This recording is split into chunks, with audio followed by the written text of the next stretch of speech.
All right. So good evening, everyone, and welcome to the first ever Progressive Faith Communities Candidate Forum, this time for the 24th State Senate District.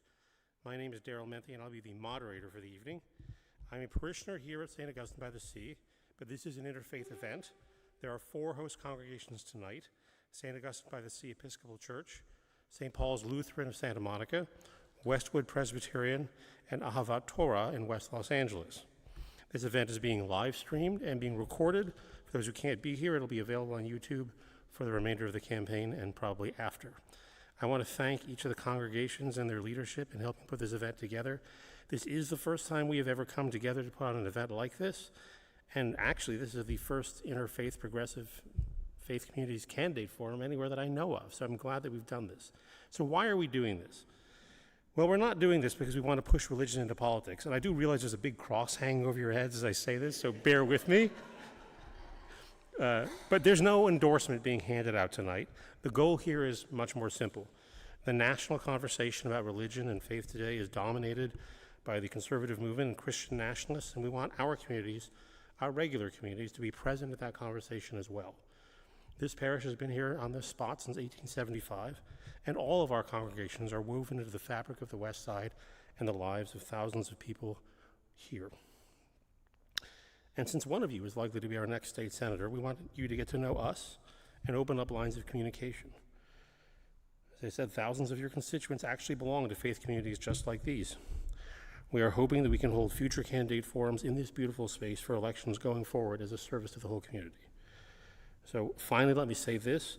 Every Sunday, we say from that altar that wherever you are in your spiritual journey, you're welcome here.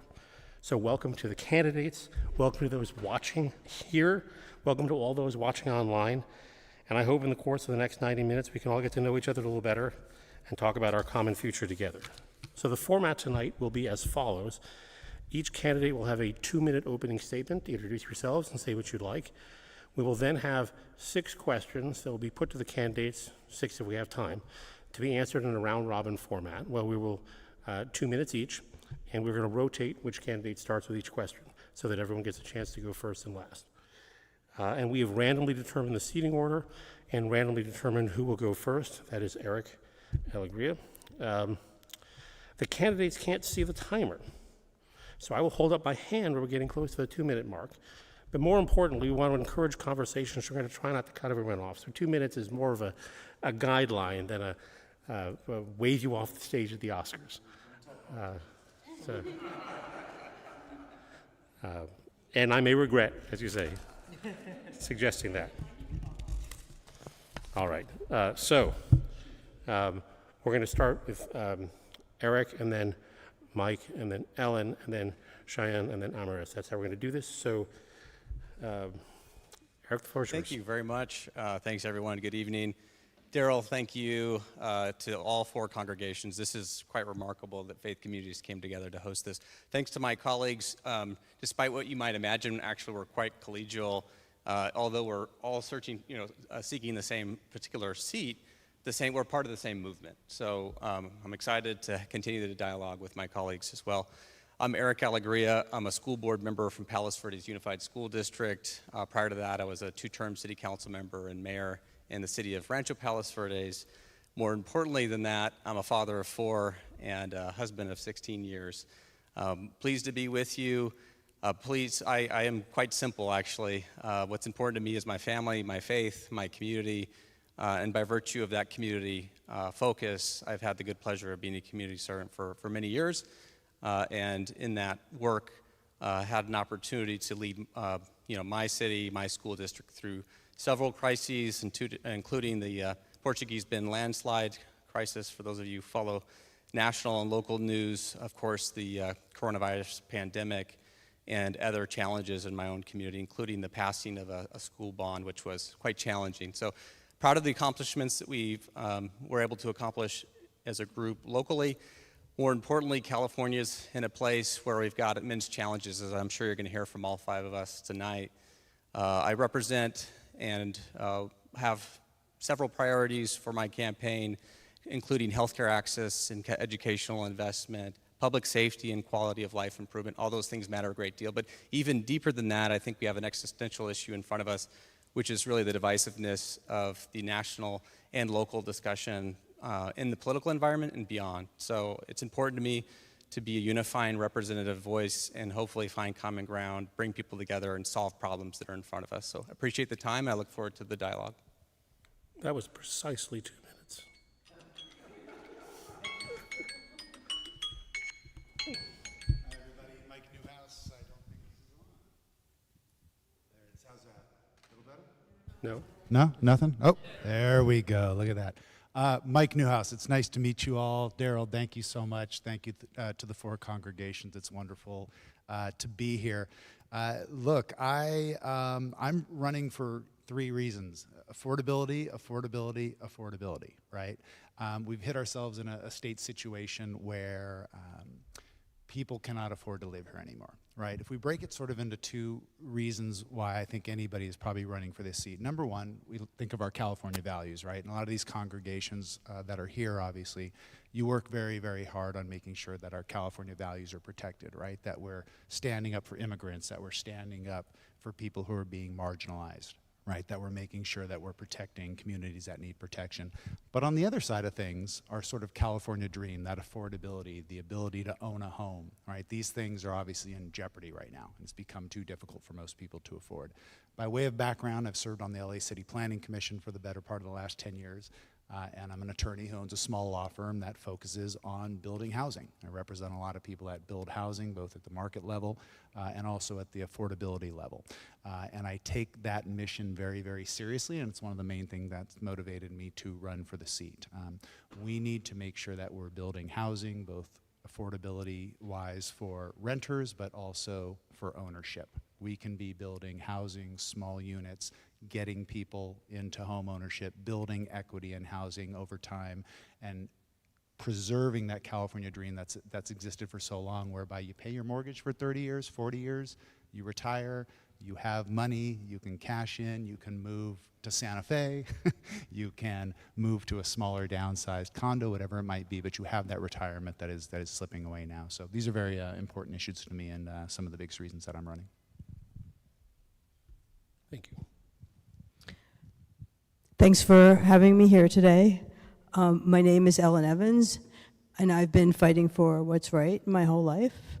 And now I'm running to represent Senate District 24, so I can fight for you and make good on the dream of California and fight against these assaults the federal government is attacking us with.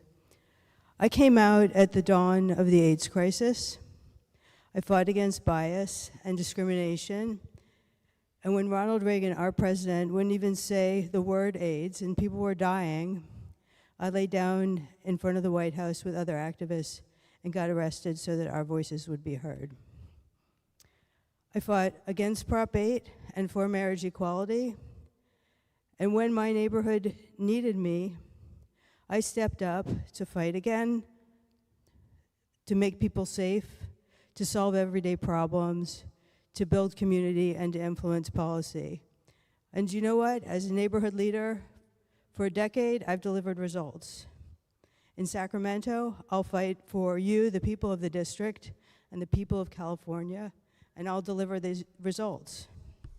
In these dangerous times, I'll fight to preserve our California values. I'll fight to protect our environment and to usher in our green energy future. I'll fight to protect immigrants. I'll fight to protect trans kids. And I'll do everything in my power to make sure that our schools are safe for all our kids, no matter where their families are from. And not only that, in Sacramento, I'll fight to make good on the promise of California and to prove that Democrats, my party, can deliver, that we can deliver safe communities, safe from fire and safe from crime, that we can deliver housing that people can afford where they want to live, and that we can deliver opportunity and prosperity spread around the district and across the state, and that we can finally deliver the rising tide that lifts all boats. I'll fight to make California strong because that's what this moment calls for. Thank you. Thank you.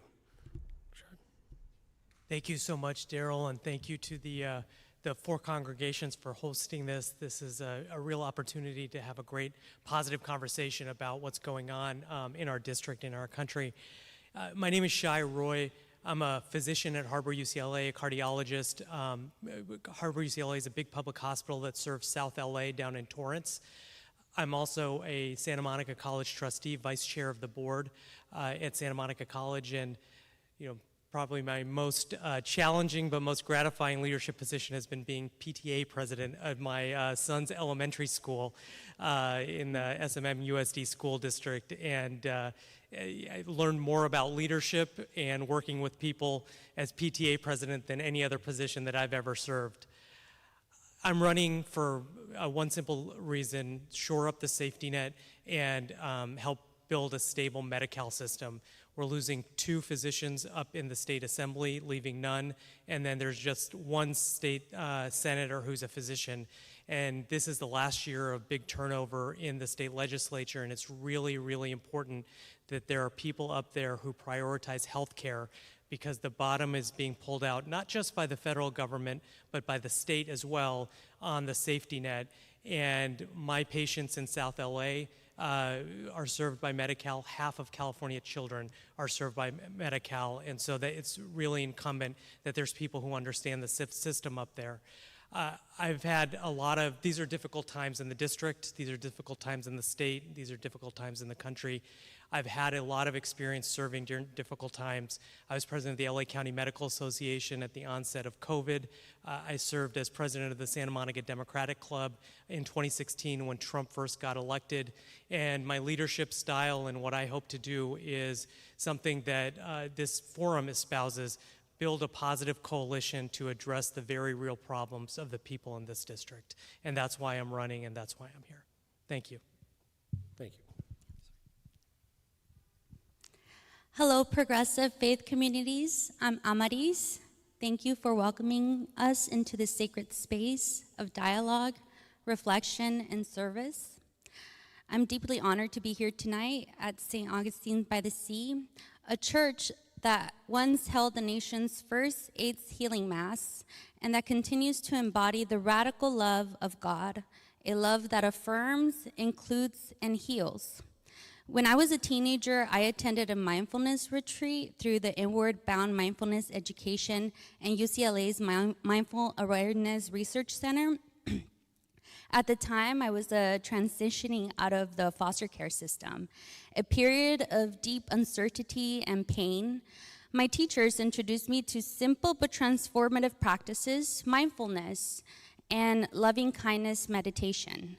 Through those quiet moments of breath and awareness, I began to see how my own thoughts shape my world, how compassion, when cultivated intentionally, could become a bridge to healing.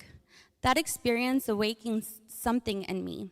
It led me to study Buddhism, first in Bodh Gaya, India, where the Buddha became enlightened, and later in Dharamsala, home of Tenzin, His Holiness the 14th Dalai Lama, and home of the Tibetan exile community. Living among monks and refugees, I witnessed resilience born from suffering and the fierce dignity of people whose voices had been silenced. It was there that I began to understand that spiritual practice and social justice are not separate paths. They are one and the same. At Harvard Divinity School, I studied religion, ethics, and politics, exploring how faith traditions shape the moral imagination of societies. And as a Fulbright scholar and Yanqing Fellow in China, I carried those lessons into the world, advocating for human rights, intercultural understanding, and the rule of law. That belief is what brings me before you today as a candidate for the California State Senate District 24. Faith taught me that justice is not abstract, and it's embodied in how we treat our neighbors, how we legislate compassion, and how we extend care to the most in need. Thank you. All right, thank you. And thank you to all the candidates for opening statements. We're now going to proceed to the questions that will be asked of the panel. We're going to start with Mike Newhouse, and we'll keep going around like that. So I'm going to read the question, hopefully once, but I'll read it more often if I need to. So this is going to be about education and the funding of education. California ranks near the bottom in per pupil funding for education among most of the 50 states, particularly when you factor in the cost of living. And most school districts right now are facing severe financial difficulties due to declining enrollment. What do you think the state of California can and should do to improve education funding in California? Yeah, I mean, it's a great question. Not only are we suffering from a lack of education funding in California, but it's also we've had such a heavy shift in curriculum, right? And what I mean by that is we have almost wholesale abandoned the ability to have vocational training in schools, in high schools, and pretty much you have to go to Shinos as well, but you have to go to community colleges in order to get that kind of training, right? What does that result in? It goes back to the affordability questions I'm talking about, right? Some folks aren't going to go to college. Some folks don't want to go to college.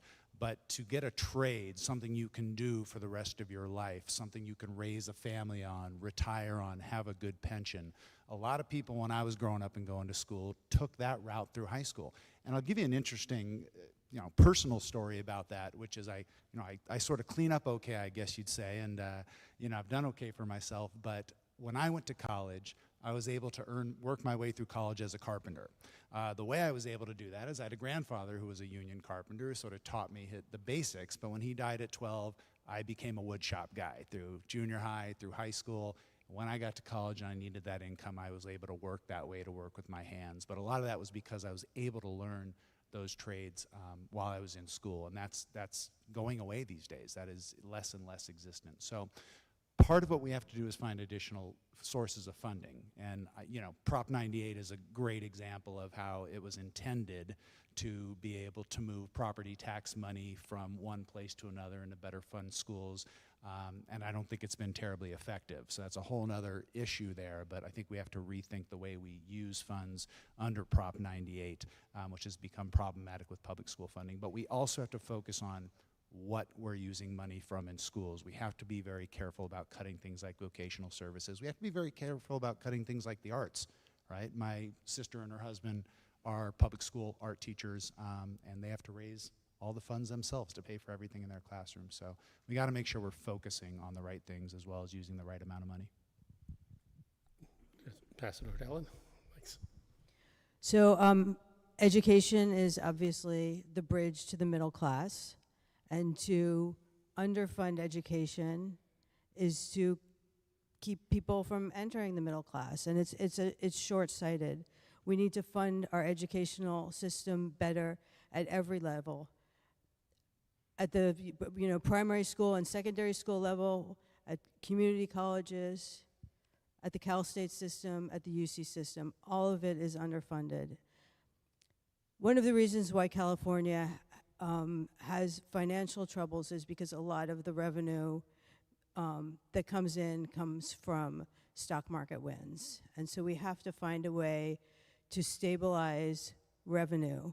One way I want to make increase our revenue is somewhat similar to what Mike just said. I want to make sure we're training people for great jobs that can't be automated, that can't be taken away by AI, and they can't be shipped overseas. And those are, as Mike said, construction jobs, green energy jobs. We also need more mental health professionals and more nurses and more teachers. So I think if we focus on that and bringing more manufacturing to California, we can raise our revenue stream and make it more reliable and fund education better. Thank you. Thank you. Education is a huge part of why I'm running as well. In terms of K through 12, I learned so much as PTA president about what is funded and not funded. My son wouldn't have had an art teacher in school in second grade unless we funded it from the PTA standpoint. There were many things that we funded that I think that a lot of people who are outside the school system think that schools just fund, and that's not true in so many school districts in LA. And so Prop 98 is not a ceiling, it's the floor.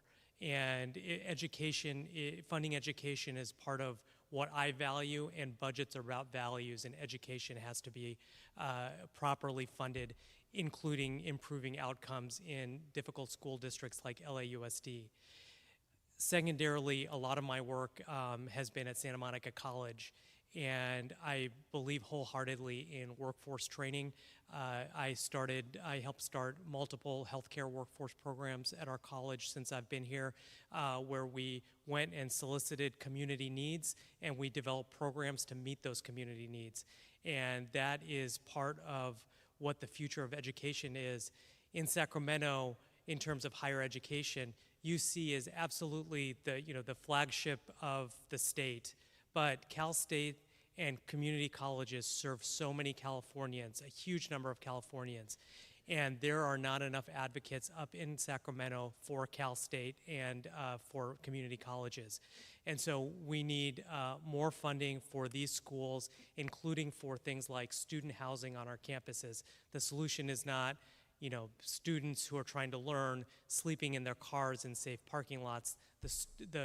The solution is affordable places to live, including student housing on community colleges across the state. Thank you. California must move beyond treating education as an expense and start treating it as an investment in our shared future. I was educated in LAUSD. I saw the gap show up in overcrowded classrooms, outdated materials, and teacher shortages. We need to close the equity gaps. Low-income, rural, and English learner students Spanish-speaking students still receive less effective support.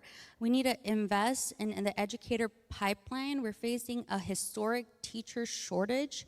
California should provide tuition forgiveness and housing stipends for teachers who commit to working with high school students, students with disabilities, more mental health support in schools, expand mentorship programs for new educators, and also raise base salaries for teachers. We need to modernize learning for the next generation. Every student deserves access to digital literacy, STEM, and art programs. We should fund universal broadband technology upgrades and partnerships between schools, community college, and local industries to prepare students for the jobs of the future. Thank you. Thanks for the question, Daryl. Ironically, I was talking to the superintendent for my school district today, so these are very real challenges facing all districts, really regardless of income levels. And the challenge is, how do you do this? How do you make sure that teacher pay is competitive and that we're paying our teachers well in the face of the headwinds of reductions in enrollment and therefore inductions in terms of the revenue streams for our schools? We spend in California more than $90 billion. This is an area, as my colleagues have said, it's an investment. That's the right word. I would not advocate for not continuing to invest. Clearly, as we've seen with reinvestment recently and universal TK, those experiences early in life can be monumental to the trajectory of our society. So that investment is critical. So what do? We do have an opportunity to think, as I was with my superintendent today, about non-teacher related or non-patient facing activities and evaluate where there's opportunities to be as thoughtful and where money's being spent as absolutely possible. My dissertation work has included an evaluation of public education funding across all 50 states, particularly New Mexico, Texas, in New Hampshire. In those discussions, I can tell you funding matters, but it's not just funding. There's an opportunity, for example, for us to invest in our superintendents and close the gap in parity and make sure that leadership is trained and those leaders are well equipped to understand how to spend money effectively so we can make the most efficiency of the dollars that we're investing already. I was once a community college teacher, so I appreciate the thought of, okay, then how do you get that throughput from that K through 12 experience to what's next? And I do think there's real connectivity and opportunity to move upstream with vocational training opportunities, as some of my colleagues touched on, and make sure that that investment's happening, that people have an opportunity. It's absolutely part of our future. Thank you. All right, thank you. So we'll move on to our next question, and we're going to start with Ellen here. No, we're not. We're just going to do the questions this way. We'll have an opportunity to meet with the candidates afterward to talk. Okay. This is a question about the role of religion in public life. You probably expected something like that here. But we'll make it easy. What is your own religious or spiritual background, and how do you see that impacting your mission as a state senator? So I'm Jewish. I had a bat mitzvah. My family, when I was younger, was very involved in the state of Israel. We lived there for a short time when I was very young. I think in the Jewish tradition, tikkun olam is the operating principle. You have to heal the world, and I think obviously that's informed my life and my upbringing and how I view what I need to do in the world. Thank you. Yeah, and over to Shai. Thank you very much. So I was raised, I'm Indian background, raised culturally Hindu, and then I went to Jesuit Catholic school, and so I feel like I know much more about Catholicism than I do about Hinduism, other than the celebrations. But you know, I really, from my own spiritual standpoint, I really gravitate towards this Hindu concept of there's so many pathways to God, and so every religion is a pathway to God, and that's something that I learned growing up, and that's something that I very much believe in, and I think that religious institutions are a place where people come for faith, for community, for family. It's a way for people to get together, with their friends and family on a weekly basis or monthly basis or through celebrations. And I think that they're critically important for communities to have positive conversations around important issues. And I think that something like this, a forum like this that brings together multiple types of faith communities, is such an important thing, because too much, at least in our national discourse, faith is used as a way to divide and not a way to bring people together, when faith really should be a way to, for people to come together in search of the common good for their communities. And so that's where, I feel strongly about all faith communities being that potential for something that's really strengthening in a community and in a neighborhood. So I was raised Catholic, and my faith has always grounded me in compassion, service, and belief in the dignity of every human being. Later in college, I studied Buddhism academically, which deepened my understanding of mindfulness, interdependent, and ethical leadership. I believe religion can inspire empathy and moral courage in public life, but governments must serve everyone, people of all faiths. And my role as a potential senator would not be to promote any religion, but to ensure that policy reflects our shared values of fairness, respect, and care for one another.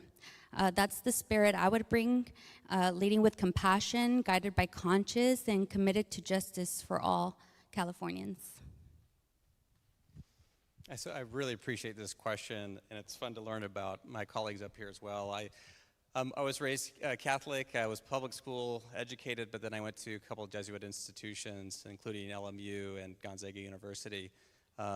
Received a master's in pastoral theology, so my faith is something important to me. The idea of ministry for me has always been construed very broadly. Us sitting here is part of my ministry in my mind because of my desire to do something meaningful for my own community. Many of you probably know Mother Teresa's quote, "Small things done with great love will change the world." To me, that's indicative of a society where people, geared towards action are positioned and trying to do whatever they can, however small that may be in their daily lives, to make things a little bit better. I appreciate that secondarily this idea of interconnectedness.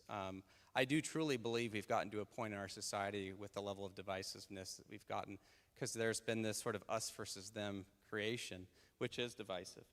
And I think we've gotten a little lost. And I think part of that being lost is an indication of our lack of ability, again, to look at one another and see ourselves in each other, and for us to come together to unite and make an improved society for ourselves. So my faith is very important to me, and is the reason I'm here today. So I was raised Catholic. I'm a Catholic, and my wife is Jewish. And we were married by a priest and a rabbi, which we both thought was a very beautiful thing. Our sons have been raised in both traditions. My oldest son, who's already been through his bar mitzvah, he did it at the wall in Jerusalem, interestingly enough. My younger son will be doing that as well, and they both attend Catholic high school. So they are getting everything from both traditions and getting a good grounded base in faith. Look, to me, I think this job would be very hard to do without faith. I know some people do. I wouldn't be able to do it without faith.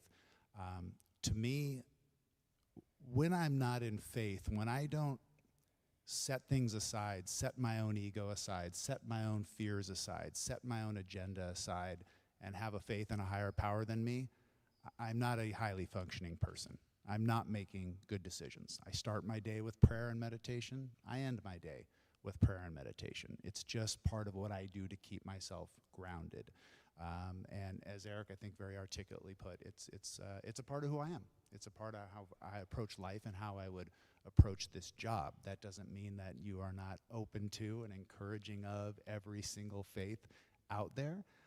But my particular faith, brings me in a direction that I find grounding. And it will be a big part of how I stay grounded in this job, that's for sure.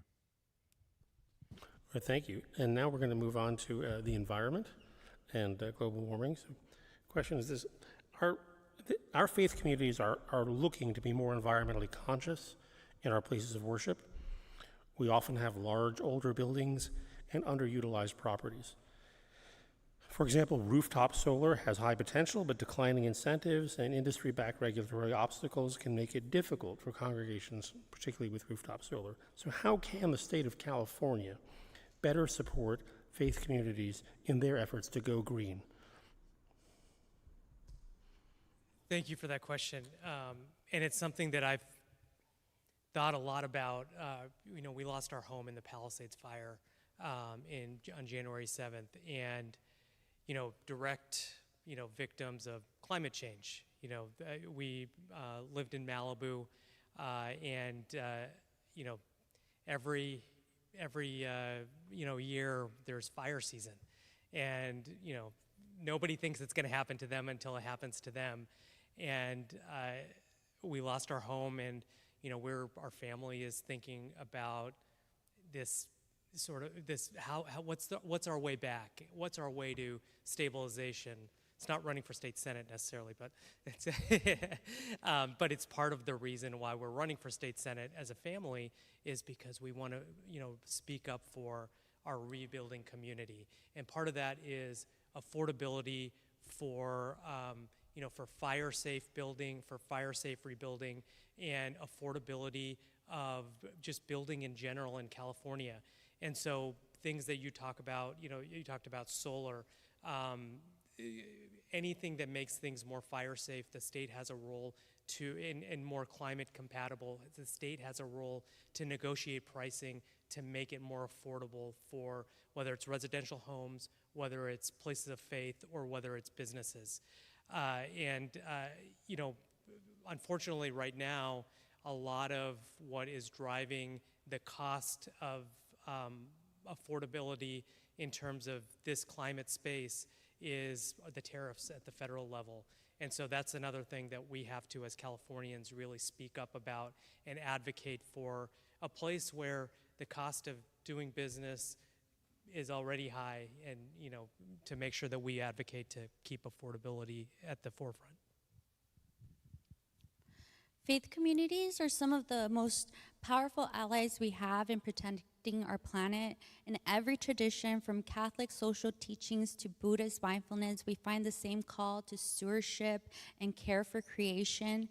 California can do more to partner with faith-based organizations by expanding grants and technical assistance to help churches, mosques, temples, and synagogues install solar panels, adopt energy-efficient systems, and serve as community resilience hubs during climate events. We should also create interfaith green networks that bring together congregations to share best practices and advocate for climate justice, especially in low-income neighborhoods most affected by pollution and heat. When people of faith and conscience come together for the environment, we remind Californians that caring for creation isn't just good policy, it's a moral responsibility. Thank you for that question, Daryl. Obviously, there's a lot of steps that multiple levels of government can take to have an impact on the environment. I was fortunate in my 2 terms as a city council member in my area with a very large preserve to take steps to acquire new open space as well as to institute habitat protections that will be a legacy, I think, for many generations to enjoy. So that protection of open space in our outer communities and, of course, in our more urban communities, that opportunity to introduce green space where it doesn't exist, I think is an important aspect of health and a healthy future. As it relates to sort of the experience for the individual, and that issue of affordability, I had an opportunity, of course, through this experience to talk to a lot of folks, car dealerships, for example, about electrical vehicles and the lack of access to charging stations for the communities that really the electrical vehicle technology is sort of intended to support. So there are opportunities, and I think in those instances, although government doesn't solve problems, people solve problems, nonetheless, I believe that there are opportunities at times for the government, as we did in my own city, to offer incentives, particularly around solar, electric vehicle charging stations to individual residents, households, businesses, et cetera, to really prompt and start to create a critical mass that can drive prices down and make access to new technologies possible. So it's really multi-tiered. We have a big challenge facing us, and as we experienced in my own community, the climate change is very, very real, as I can tell you from the experience that we've had with the landslide. And of course, along the coastline, as Shai talked about a little bit earlier, for those that are affected by the tragedies of the fires. We have to do all things. Thank you. Thank you. Yeah, I appreciate the take on the topic being through faith-based communities. It's sort of interesting. My background is was an environmental science major in college. My law degree is in natural resources law, and I've been a practicing environmental attorney for about 25 years. I do a lot of CEQA work, a lot of California Coastal Act work, a lot of toxics work, et cetera. I can say, and I don't think anybody up here disagrees, that environmental stewardship, climate change, these issues are some of the biggest issues facing not just California, but humanity right now. And being laser focused on making sure that we are not exacerbating climate change, that we are preserving habitat, that we are preserving species biodiversity is extremely important. I sort of joke that I plan to be Ben Allen 2.0 on the environment, right? Not that anybody up here might not also be, but it's a very important issue. But I like this angle about what can faith-based communities do about this, and I think there's 2 focuses that are important here. Is one really leading with this idea that a person's connection spiritually to nature is very, very important. As somebody who's spent a lot of time in the outdoors, I've backpacked, camped all over the world. I've been to 47 national parks in 17 different countries. It's a big part of my sort of background in terms of that connection to nature. I think that's important. I think also imparting to folks that stewardship is part of, I think, faith, right? Taking care of the earth, taking care of what we've been given is an extremely important part of faith. And I think third of all is when it comes down to environmental justice issues, right? We need to make sure that pollution is not being disproportionately placed in poorer communities, communities of color, where oftentimes over years it has been. So keeping that in mind always and making sure that we are guaranteeing that the poorest amongst us still have clean water, still have clean air, and don't have difficult sites in their communities is also something we have to really always keep our eye on the ball on. Thanks for a very interesting question. I believe that we must go hurtling towards our clean, green, and affordable energy future as quickly as possible. I don't think we're accounting for the amount of energy that AI is going to need in our state, and so it's really important that we do that, and I'm committed to doing that. Your question is really interesting because, first of all, the state basically very nearly killed the rooftop solar industry by instituting a law that made the amount of money you got reimbursed for electricity you were producing minuscule compared to what it used to be. And I think that's very unfortunate, and I'll work to change that. But even so, the incentives are always profit-based. You'll get a tax break. Well, faith-based communities aren't paying taxes. So it's a good question, how can we make it financially good for a faith-based community to have solar? And I'd certainly be willing to work on what incentives could be put in place for faith-based communities and all nonprofits to have a way to do their part to produce distributed energy, which is really important for climate resilience and really important for global warming. I would work on that and figure out a solution to that problem. Okay, thank you all. Thank you very much. In case you all haven't noticed, we did not share the questions with the candidates in advance, so they're having as much fun as they can with this. So the next question is going to be about housing and homelessness. Affordable housing is a substantial topic, and the California housing crisis is especially acute in this district. But let's focus on SB 79 for a moment, as it was just signed into law. For those of you who don't know, the most well-known part of SB 79, but not the only part, is that it overrides local zoning laws to permit 6-story buildings, essentially, on any property within about half mile of a transit zone, a light rail stop. So, question's twofold. First, what is your view of SB 79? And then taking the question further, what is your view in general about the intersection between upzoning, affordable housing mandates, and the successful production of more housing? So we're going to start with Amaris, I believe, yeah. California's housing crisis is one of the greatest moral and economic challenges of our time. Too many working families, seniors, and young people can't afford to live in the communities they serve. We need to pair with stronger tenant protections, incentives for local governments to approve mixed income housing, and partnerships with nonprofits and faith-based organizations that can build affordable homes on surplus land.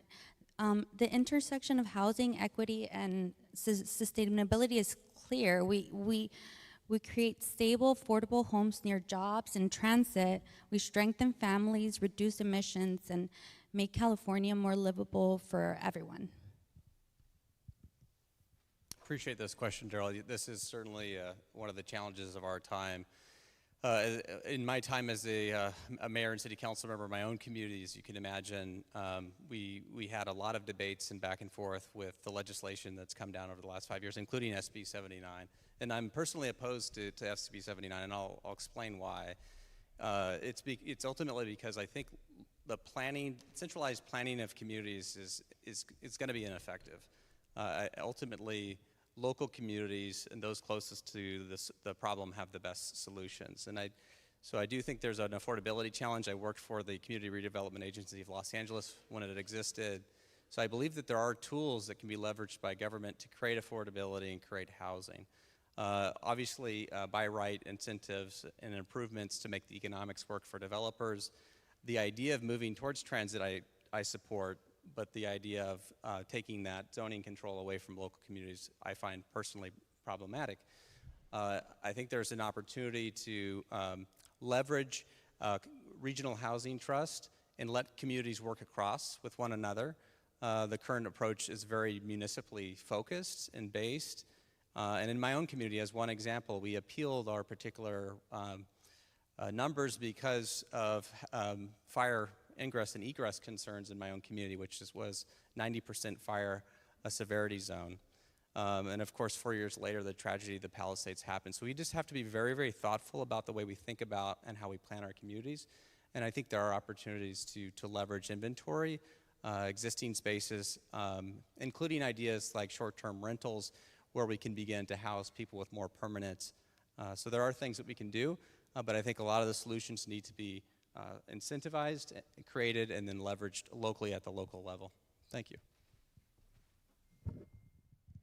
Yeah, look, I am also opposed to SB 79, but let me tell you why. Obviously, I've been approving housing projects for, better part of the last decade on the Planning Commission, and for 25 years I've represented builders of housing and specifically builders of affordable housing. Let's start with what SB 79 does well.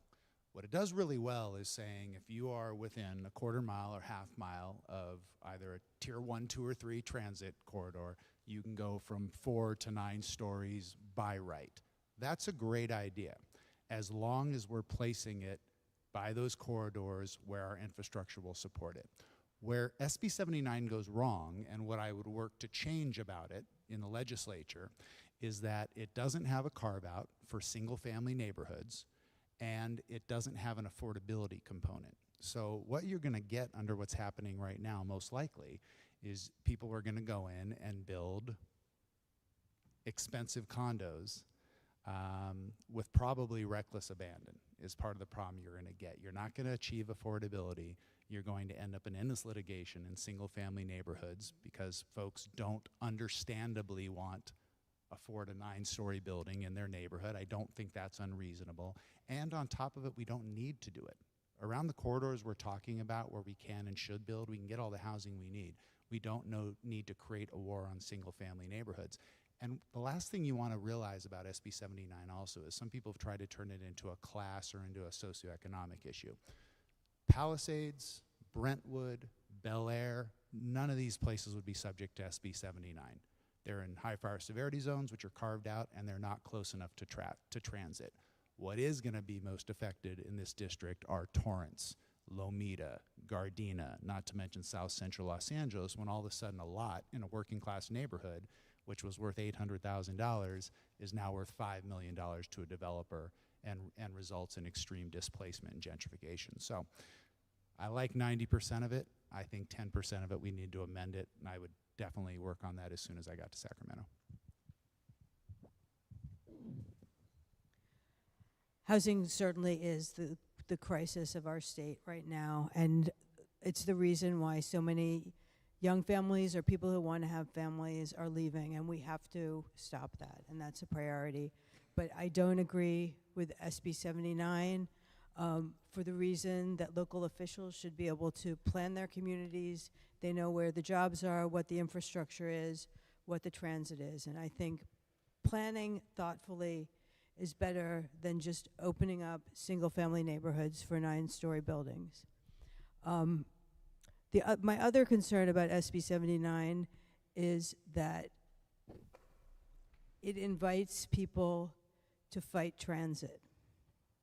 And I really don't think we want that, because if you're in a single-family neighborhood and they're talking about putting really high-quality transit within half a mile of you, and that's going to mean you feel that your neighborhood is at risk, I think that you'll see a lot of NIMBY activity protesting transit, and that's a problem.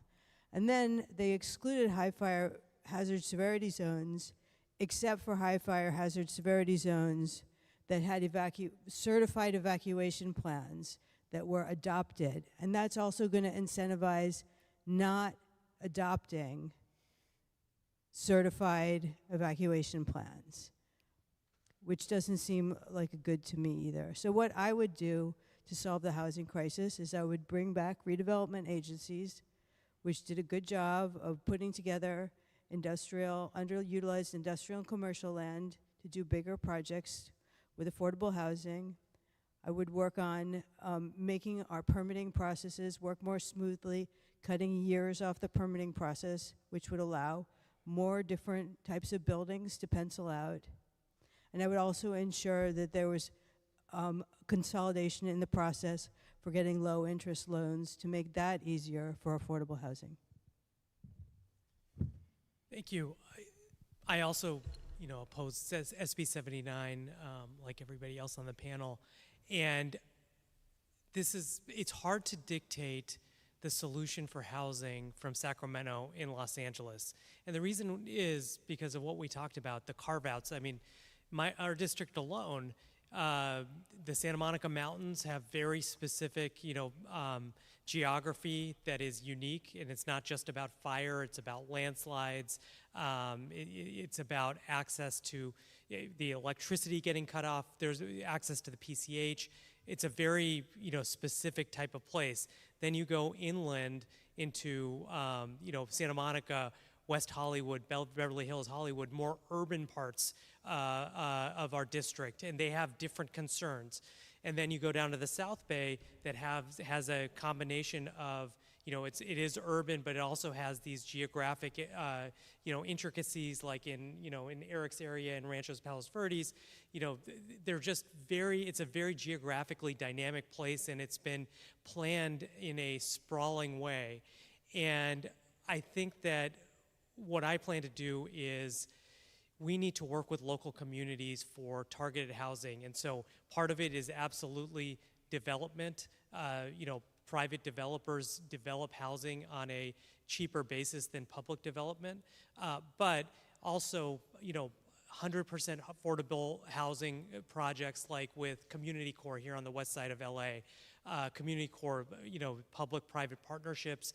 They build, housing in targeted areas that are 100% affordable housing. And I think that that's really critical.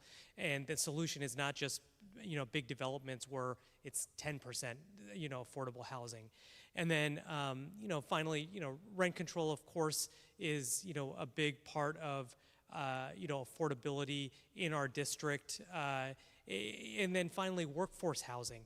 I'm a big proponent for student housing on our Santa Monica College campus, but our faculty and staff can't afford to live near where we work. And I wish we could also include faculty and staff as part of our housing development plan. But in places like Santa Monica, Malibu, in the Santa Monica Mountains, city staff, school staff, they can't afford to live anywhere near those places where they work. And so building targeted housing for workforce is, I think, really, really critical. And I think I would work with local cities to make sure that those kinds of projects come to fruition. All right, thank you. So now we're going to go back to Eric. And I realize this may be the hardest question we ask all night. Good thing Eric goes first. Yes. So this district extends from West Hollywood to Malibu and all the way down the coast as far as Palos Verdes. That's a big territory. So the question we want to know is, what establishment do you go to get the best taco and why? I appreciate that question a great deal. Actually, there is a taco truck miles from my home in San Pedro that I enjoy and frequent. So I guess that's my answer to that question. Thank you for that. Mike, next. La Cabana. That's it, right then and there. Everybody go La Cabana? Yeah, there you go. That's my answer. No one's going to need 2 minutes for this. I used to go to Gorilla Tacos downtown, but it's not in the district and it closed. But Pinch's Tacos just down the street from me on Sunset Boulevard definitely does the job. Thank you. Oh, we're accumulating the microphones down here, yes. Macho's Tacos here in Santa Monica. We used to live here for a long time, moved to Malibu, still miss it on a monthly basis. Best tacos, well, I'm Mexican-American, so the best tacos is my mother back there, her house. She makes the best tacos. All right, so we have 2 more questions. Actually, no, 1 more question, then our closing statement. So, well, here goes. This one's about LGBT rights.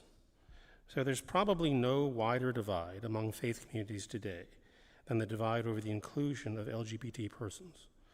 Some faith communities ordain LGBT leaders and marry LGBT persons, while others retain all male hierarchies and even hold that LGBT persons may be fundamentally disordered. For most of us in this room, it is an article of faith that gay, lesbian, and transgender persons are made in the image of God, in case you're wondering where you are tonight. So, how will you, as a state senator, stand up for the dignity of lesbian, gay, and transgender persons, including those not quite 18 years old yet? And that starts with you, Mike. It's a great question, and it comes back to the way I started, which was I think there are two categories of issues in this race. One is our California values, the other is preserving the California dream, and I believe we have to walk and chew gum and do both at the same time. California is this beacon of hope to a lot of the country in terms of setting the standard for protecting people and including people that are being marginalized by Washington or Donald Trump or this current administration, right? So a big part of what California needs to do is make it very, very clear that you are welcome here, you are protected here, that we find immigrants to be a strength, that we find diversity to be a strength, and that we're going to continue to be a beacon of that for the rest of the country. I think that's number one, what you have to do. Number two is you have to get over this idea that there is any meaningful distinction between a straight person, a gay person, a transgender person, and realize that all this is, the only distinction being made by people who make it are doing it for a political purpose. They're doing it to tear people apart. My closest cousin in my life, who transitioned 7-8 years ago now at this point,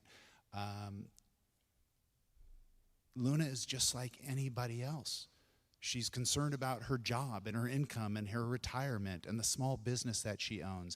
And she's concerned about equal rights and being treated equally and not being vilified or marginalized or told you're different or not subject to the same rights as everybody else. But she's like the rest of us, affordability. She's like the rest of us, opportunity, right? She's like the rest of us, wants to live her life. And I think if we continue to push that lens to people, that people are not different. People are fundamentally the same and fundamentally united, and putting that message out there is the best thing we can do right now, and the best way we can fight back to what, quite frankly, is nothing less than a despicable political agenda that I'm glad that probably everybody at this dais and everybody in this room sees for what it is. The kids have it really hard right now. There's just a tremendous amount of bullying about sexual orientation and gender identity that's basically been encouraged by our federal government. And California has always been a leader on this. I served on the board of Equality California Institute, and I know about the many, many, many pieces of legislation that Equality California has sponsored to protect kids, to make sure that people are getting appropriate care, including, for example, quite a long time ago, designating a day in May as Harvey Milk Day so that there would be an avenue for teaching about Harvey Milk to kids. More of that needs to be done, and California is not a safe place overall. Children's Hospital, I don't know if you know this, ended their gender-affirming care clinic. So what I would do as a state senator is make sure that every child was supported if there was any way that they weren't. And I would make sure that medical institutions have incentives to keep their gender-affirming care programs open despite threats from the federal government. Thank you. One of the most compassionate things that was really impactful to me early in my life was I went to Jesuit high school, and we went on a retreat called a Kairos retreat that some of you may be familiar with. A group of us young men with priests went on a retreat to sort of explore our faith and to explore our faith and what it meant to us. And one of the members, one of my classmates, came out to his uncle, Jesuit priest, in front of me at that, Kairos retreat. And I just remember how compassionate everybody in that room was, filled with, religious priests of, that varied from progressive to conservative, and students who were young and, of high school maturity. And somebody came out to them in a very vulnerable way, and everybody in there responded in such a human, compassionate way. And it was my first experience, seeing that, and it really, it really informed sort of my ways to approach these subjects, going forward as a young man. And how will I, fight for LGBTQ rights? It'll be healthcare. That's where I can make a huge, huge difference. Ellen referenced it. Even before the cuts this past year, our access to gender-affirming care was already way below the standard of what it needs to be. And this is in LA, where, this is where our district includes West Hollywood. And 2-year wait for gender-affirming surgery after you get medications in a place like West Hollywood. And then LGBTQ population has a higher rate of Medi-Cal use than other populations do.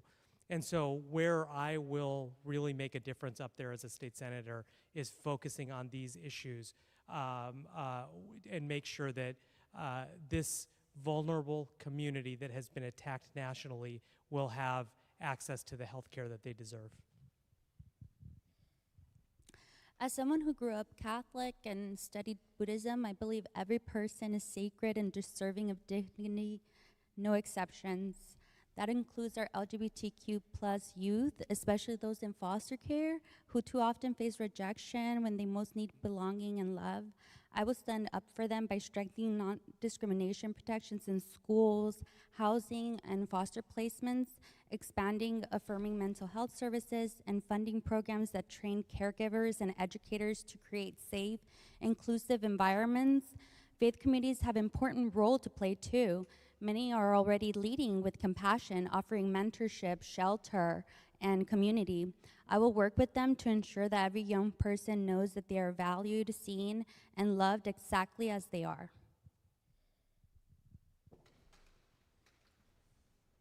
So this is a very personal, like many of us here, issue for me. One of the things, I actually got to choose California. So I grew up in a small community called Yakima, Washington. One of the reasons I was proud to come to California 25 years ago and make it my home is because I've always looked at California as being on the front edge and the leading part of the country when it comes to social justice issues. This is an important issue in front of us. And my personal faith calls me to believe in Imago Dei, but basically in the image of God, that all individuals are created the same and equal. As some of my colleagues mentioned. Healthcare access and continuing to ensure that that members of our community and our society that are going through a period of evaluation, of questioning, have the right clinical care and support is critical. My day job is I'm a chief operating officer for a public health company. And in fact, last week I was out with some of our physicians talking to folks on the street. Many of those stories are associated with people who've been outcasted or were outcasted early in life, many of which have gone through a similar sort of gender journey. So when we reject the people in our society that are questioning their gender, we reject ourselves. And then we outcast people in our society. And so we need to open our arms and re-embrace. Certainly there's legislative things that we can be doing, but I also feel as civil leaders and civil servants, the most important thing we can do is demonstrate compassion and openness and ensure that we're demonstrating an example for our entire community. Thank you. All right, well, thank you. So we've now gone through all of our substantive questions and are ready for each of you to take 2 minutes or a little more if you need it to sort of give a final statement to all of us. And then we'll have a few final words. So thank you for all this so far, and I believe we're starting with you, Ellen. I just want to end with a message of optimism. California is an amazing place. We have everything. We have weather, we have creative people, we have so much going on. It's not working for everybody right now, but I believe that when we work together and the division or the various different divisions that are causing conflict in our society, we can make California a better place, give opportunity to everybody, and move forward and fight the federal government well. I'm not a politician. I'm a fighter, so I hope you'll support me. Thank you. Thank you. And thank you for coming together as 4 different faith-based organizations and families to lead in a positive way.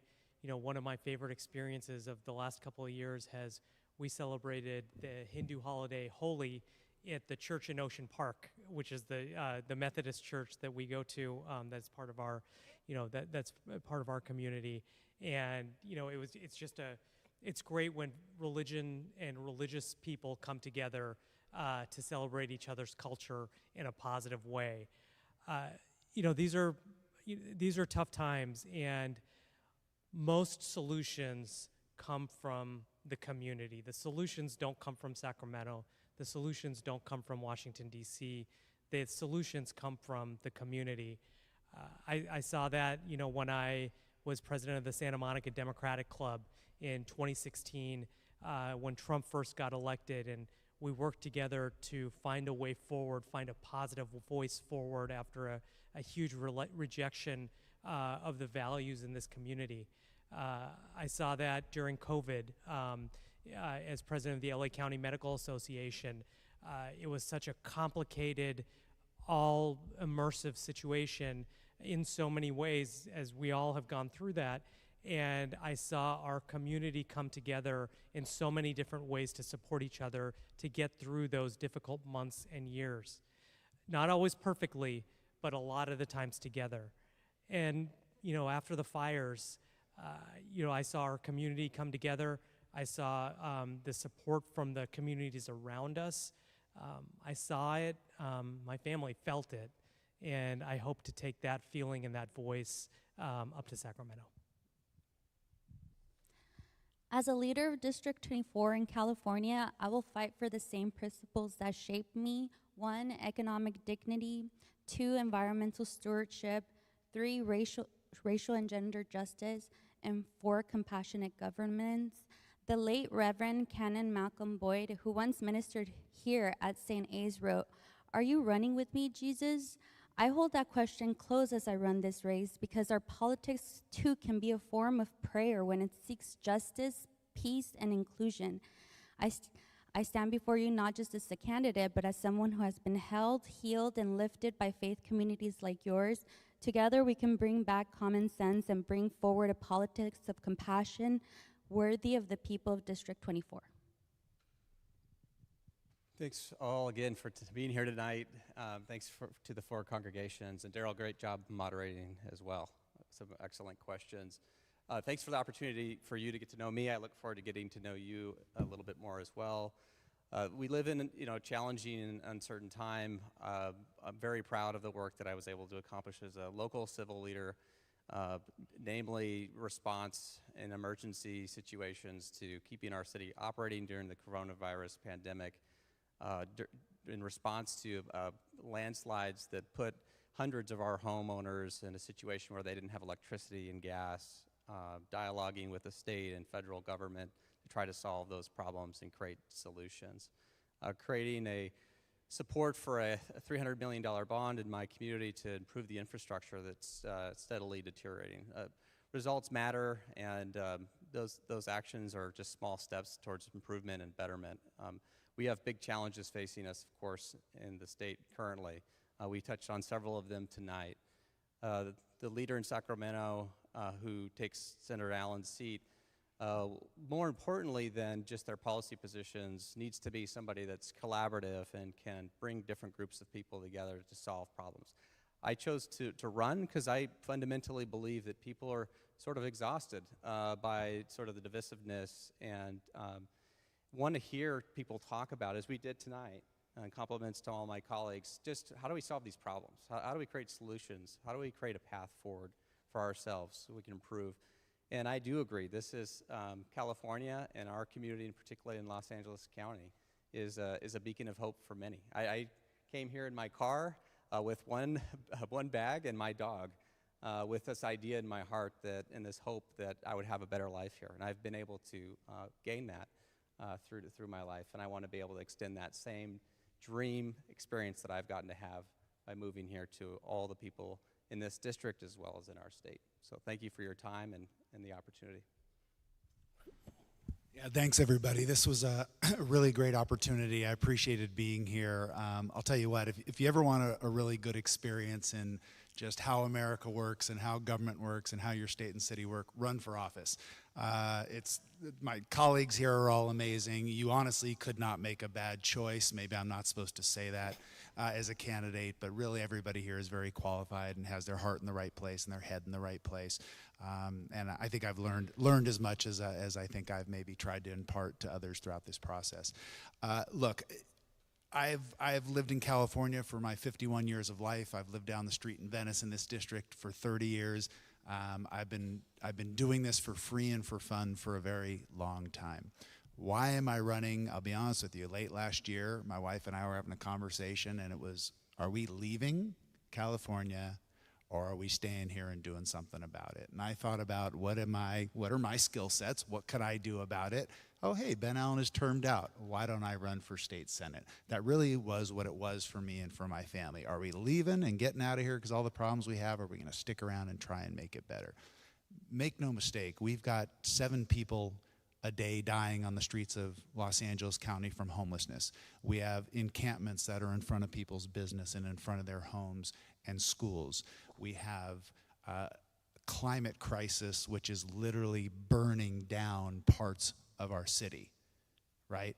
We have got situations where people can't start a business because it's just too expensive and too daunting to do it. We have businesses that can't stay open and have to close because they're being taxed to death or regulated to death. We all talk about the affordable housing crisis we have. Everybody acknowledges we have an affordable housing crisis. But yet the hoops you have to jump through to actually build something in this state are borderline insanity. And I know it because I've lived it, I've worked it, and I've represented people trying to do it for years. We have to look ourselves in the mirror and say, look, as hard as we need to fight for and defend our California values against these attacks from without, we need to look inward at the self-inflicted pain we are causing on California by not supporting the California dream, by not making it easy to work, by not making it easy to start a business and to employ other people, for not making it easy to build, and for literally destroying our environment, which is leading to catastrophic climate change effects, including Dr. Roy and a lot of other people losing their houses. So whoever you vote for them, great. But just realize that everybody here needs to be a part of this, because while this is the greatest state on earth, in my humble opinion, it's going through pretty tough times right now. And we need everybody to get involved in making this place better. Not just us. You guys, all your friends, everybody in your congregation. So make sure people get involved. Don't leave the state quite yet. All right. Well, thank you. One of the things about being in church is we all forget that we can clap. So let's give everyone a round of applause for being here today. Thank you so much. And thank you to everyone for being here. You know, we've covered a lot of ground. The primary election is in June, which sounds like a long way away, but it's not. So I'm glad that we got to have this early preview for a lot of these candidates. These are the people who put themselves out there, and I'm so delighted that you all came here. I also want to thank our candidates, to our audiovisual staff for their work tonight, everyone at St. Augustine by the Sea, St. Paul, Santa Monica, Westwood Presbyterian, and Ahavat Torah for making this event possible. Thank you all for being here and watching. All of you and the candidates are invited to the patio outside under our large sycamore tree to have some light refreshments, meet one another in person, and chat for as long as you'd like. All right, so thank you very much, and you can turn off the mics.